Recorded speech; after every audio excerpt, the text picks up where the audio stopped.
Hey everybody, WebGeeter90 here. Today's my first top 10 video. Top 10 Generation 1 Pokemon. So let's get it going. Number 10 is a bird Pokemon. He's not legendary, it's Pidgeot. Pidgeot was a mainstay in all of my teams every time I played Red and Blue.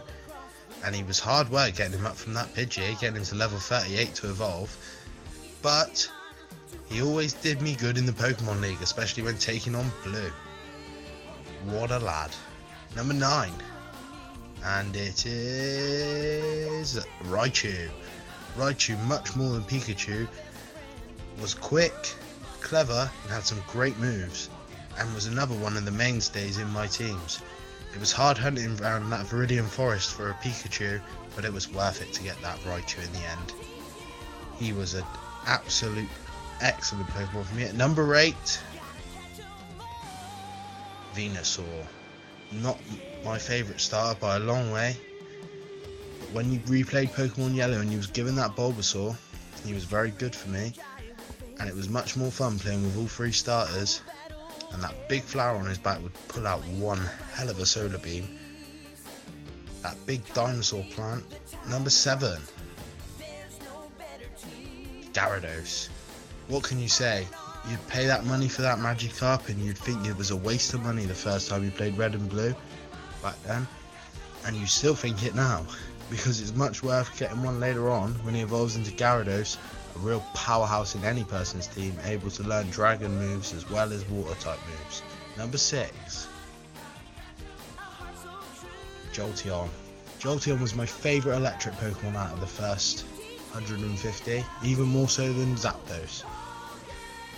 He was just so fast that he'd win battles with his speed and learn moves like Quick Attack just to make it more fun. We love Jolteon. Number 5, Dragonite. Dragonite was hard to get hold of in Pokemon Red and Blue, we all know that. And to be fair to him, he was worth it. He would win battle after battle for all of us. That big fast dragon. Number 4, Arcanine. Arcanine was a champion in all sorts of ways. His Pokedex, he was classed as a legendary Pokemon, but we all know he wasn't. Arcanine was a great fire type. If you started with Squirtle, he would make your team pretty much unbeatable and dominated in all Pokemon League battles. Number 3,